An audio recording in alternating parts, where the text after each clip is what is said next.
Sweyn Forkbeard, the Viking who finally conquered England. The fall of a king. Winter, around 986, Denmark. Snow had covered the Danish countryside, not enough to bury the land, only enough to reveal every trail, every rider, every army, every man trying to escape. Somewhere ahead, an aging king urged his horse onward. Behind him came the men who had once sworn to die for him. Now they hunted him instead. His name was Harald Bluetooth. Only a few years earlier, no ruler in Scandinavia seemed more secure. Harald had spent decades forging Denmark into something stronger than a loose collection of rival chieftains. He had raised great fortresses, built ring forts unlike anything seen before in the north, strengthened the royal power, raised the magnificent gelling stones that still stand today, and proclaimed to the world that he had united the Danes and brought Christianity to Denmark. Whether every claim carved into those stones was true hardly mattered. Kings had always shaped their own legends. What mattered was that people believed them. For a generation, Harald Bluetooth had looked unstoppable. Yet kingdoms rarely fall from the outside first. They crack from within. No foreign army had crossed Denmark's borders. No Norwegian king had marched south. No emperor had invaded. The greatest threat to Harald's kingdom had grown up inside his own hall. His son, Sweyn Forkbeard. History never tells us exactly what finally drove father and son to war. Perhaps it was ambition. Perhaps religion. Perhaps powerful nobles believed Harald had ruled long enough. Perhaps Sweyn simply believed that a kingdom could not wait for an old king to die. The truth disappeared more than 1,000 years ago. What survived was the outcome. Somewhere in Denmark, father and son met in battle. No saga records their final conversation. No chronicler tells us whether they looked at one another before the fighting began. Only fragments remain. Some sources claim Harald was struck by an arrow. Others merely tell us that he fled. Either way, the king who had united Denmark was no longer its master. Harald escaped south, probably toward the great trading city of Yumna, where allies might still shelter him. He never returned. Soon afterward, he was dead. Sweyn Forkbeard had become king of Denmark. It was a brutal beginning. Not because a son had defeated his father. That had happened before. It was brutal because Sweyn had destroyed the illusion that even Harald Bluetooth could never fall. Every ruler around the Baltic learned the same lesson. The young Danish king did not inherit power. He took it. And men who seize one crown rarely stop looking for another. For a short time, Denmark was enough. Sweyn consolidated his rule, rewarded loyal followers, punished those who had backed his father. A king who had taken his throne by force could never afford to appear weak. Strength was no longer simply useful. It was survival. Yet as the years passed, another kingdom increasingly occupied his thoughts. Across the North Sea lay England, the richest kingdom in northern Europe. A land of fertile fields, wealthy monasteries, prosperous towns, and overflowing treasuries. To most Viking leaders, England was the richest kingdom they had ever seen. To Sweyn Forkbeard, it was the kingdom his father had never conquered. And that mattered far more than silver. The kingdom across the sea. Spring, 1002, England. England looked invincible. Its fields stretched farther than the eye could see. Its monasteries glittered with silver.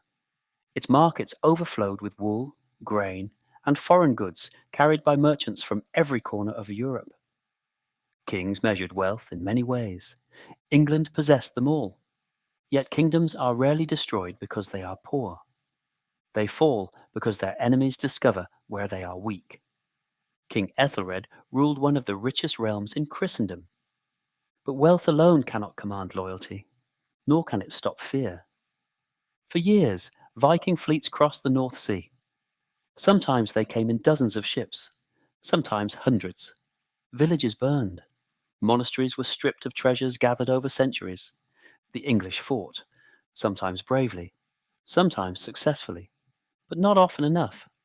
Eventually, another solution emerged: pay them. The payments became known as danigeld. Silver bought peace. Or rather, it rented it. Every payment bought a little more time. Every payment also taught the Vikings something dangerous. England could be frightened. England could be pressured. England could be made to pay. Far across the sea, Sweyn Forkbeard watched. He understood what many others failed to see. Silver was never the prize. Silver simply revealed the weakness behind the prize. If England would pay foreigners to leave, how long before someone decided never to leave at all? Then, in the spring of 1002, King Æthelred made the decision that changed everything. Fearing Danish influence inside his own kingdom, he ordered the killing of Danes living in England. History remembers it as the St. Brice's Day massacre. How many died remains fiercely debated. Some historians believe the killings were limited. Others believe they spread much farther. The truth is impossible to recover. Yet one story refused to disappear. Later, chroniclers claimed that Sweyn's own sister, Gunhilda, was among the victims. Whether that is true, we simply do not know. But history is often shaped by what people believe, not merely by what happened. If Sweyn believed England had murdered members of his own family, the invasion that followed became more than ambition. It became vengeance. Year after year, Danish fleets returned. England paid, then paid again. Each payment weakened the authority of the English crown. Every noble asked the same silent question: if the king cannot protect us, what exactly are we paying him for? Sweyn waited, not because he lacked strength, because he understood timing. A king who attacks too early fights united enemies. A king who waits may find they have already begun to defeat themselves. By the summer of 1013, he believed that moment had come. This would not be another raid, not another demand for silver, not another season of plunder. Sweyn Forkbeard was coming to take England itself. The invasion. Summer, 1013, Denmark. For years, Sweyn Forkbeard had prepared. This was never meant to be another Viking raid. Raids brought silver. Raids brought slaves. Raids made warriors famous. But they changed nothing. Sweyn wanted something no Viking had ever truly possessed: England itself. Throughout the summer, ships gathered in Danish harbours. Longships arrived from across the kingdom. Veteran warriors answered the king's call. Young men came seeking glory. Jarls arrived with their own warbands. No one could know exactly how many ships crossed the North Sea. The medieval sources exaggerate as often as they inform.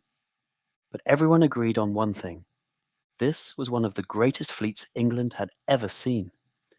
By late summer, the sails disappeared beyond the Danish coast. Their destination was no secret: England. Late summer, 1013, the North Sea. The crossing took days, perhaps longer, depending on wind and weather. Hundreds of ships spread across the sea. Some carried seasoned warriors who had raided England for decades. Others carried boys who had never seen battle. At the centre of it all sailed Sweyn Forkbeard. He had crossed these waters before. This time would be different. He had not come to frighten England. He had come to replace its king. Late summer, 1013, England. The rumours reached England before the fleet. Merchants spoke of Danish preparations. Fishermen reported sails gathering across the sea. Messengers rode from village to village. The stories grew with every telling. Some claimed hundreds of ships. Others claimed thousands. No one knew the truth, but almost everyone believed the same thing. Sweyn Forkbeard was coming. Churches hid their treasures. Families abandoned isolated farms. Livestock disappeared inland. English nobles gathered their household warriors, not because they believed they could stop the invasion, because honour demanded they try. Fear had crossed the North Sea before the fleet itself. Sweyn understood that. Fear was his first army. The Danes landed. Exactly where remains uncertain. What followed does not. The invasion moved with astonishing speed. This was not an army wandering in search of plunder. It followed a plan. Every submission strengthened the next. Every town that surrendered became another warning sent ahead of the army. Resist or become the next example. Some towns chose resistance. Most did not. Why fight if your neighbours had already surrendered? Why die for a king who had spent years buying peace instead of securing it? Sweyn had learned something while taking Denmark. Kings do not conquer kingdoms one battle at a time. They conquer confidence. Once people stop believing their ruler can protect them, the kingdom begins to collapse by itself. Autumn, 1013. The Danelaw. The old Viking lands submitted first. Many communities had Scandinavian roots stretching back generations. Some welcomed Sweyn. Others simply accepted what seemed inevitable. Every new oath strengthened his claim. Every English noble who bent the knee isolated those who still resisted. The map of England began to change, not through great battles, through decisions.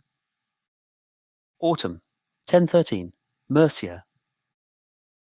One lord submitted, then another, then another. Each believed he was protecting his own people. Each also made the next surrender easier. Word spread faster than the Danish army itself. Sweyn did not need to burn every town. He only needed everyone to believe he would. His reputation marched ahead of his warriors. King Æthelred watched his kingdom disappear. Not in a single catastrophic defeat, but piece by piece, county by county, ally by ally. Every messenger brought worse news than the last. Another lord had changed sides. Another town had opened its gates. Another army had failed to gather. England was not losing because every battle had been fought. England was losing because fewer believed the war could still be won. The last king of England. Autumn, 1013. London. London still stood. Everywhere else, England seemed to be slipping away. County after county had submitted. Nobles had abandoned the old king, some out of fear, others because they believed resistance had become hopeless. Only London remained. Its walls had stopped Vikings before. Its bridge controlled the Thames. Its people still believed England could survive. For King Æthelred, London was no longer simply his capital. It was his last kingdom. Sweyn understood exactly what London represented. He did not need to destroy every English army. He only needed England to believe that resistance no longer had a future. Every day London remained surrounded. The pressure grew. Food became scarcer. Rumours multiplied. Would another noble change sides? Would another army fail to arrive? Would anyone come to save the king? Sometimes the greatest weapon in war is not the sword. It is time. Inside the city, Queen Emma watched events unfold. She had crossed the Channel years earlier as a young Norman princess. Her marriage to Æthelred had not simply been a wedding. It had been an alliance. Normandy and England were now bound together by blood. Now that alliance seemed powerless. Emma had given England heirs, Edward and Alfred. Children whose future depended entirely upon the outcome of the war. If London fell, what would it become of them? Æthelred faced a choice no king wishes to make. Remain, fight, risk everything, or preserve the dynasty. History rarely remembers retreating kindly. Yet dead kings leave few opportunities to recover their kingdoms. The decision was made. The royal family would leave England. Not forever, they hoped, only until fortune changed. Late autumn, 1013, the English Channel. The sea was rough. Grey waves rolled beneath the ships carrying England's royal family toward Normandy. Emma stood on deck. The coastline slowly disappeared behind them. Years earlier, she had crossed these same waters as a bride. Now she crossed them as a queen without a kingdom. Beside her were her children, Edward and Alfred. Neither could possibly understand that exile would shape the rest of their lives. Behind them, Sweyn Forkbeard continued his march. Christmas, 1013, England. With Æthelred gone, resistance collapsed. The English nobles gathered. One after another, they acknowledged the inevitable. Sweyn Forkbeard was accepted as king. For the first time in history, a Viking ruled all England. It was an extraordinary moment. For more than 2 centuries, Scandinavian warriors had crossed the North Sea. They had plundered England, burned its monasteries, demanded tribute, won great victories. None had accomplished what Sweyn now held in his hands. Not silver, not tribute, a crown. He had achieved what generations of Viking leaders had dreamed about. For the first time in 2 centuries, England belonged to a Viking king. Sweyn Forkbeard had done what Ragnar never did, what Ivar never did, what Guthrum never truly achieved. He had not raided England. He ruled it. February 1014. England. Barely 5 weeks after becoming king, Sweyn died. No final battle. No heroic last stand. No assassin waiting in the shadows. Simply death. Perhaps illness. Perhaps natural causes. The sources disagree. One morning, England belonged to him. Soon afterward, it belonged to no one. Across England, church bells rang. Messengers rode through rain and winter mud. The news spread faster than any army. The conqueror was dead.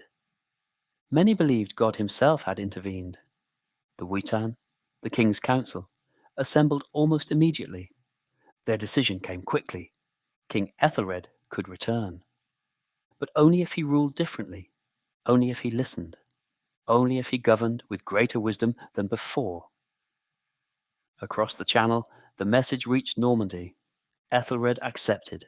Emma prepared to cross the sea once more. She had fled one king. Now she would return to reclaim another.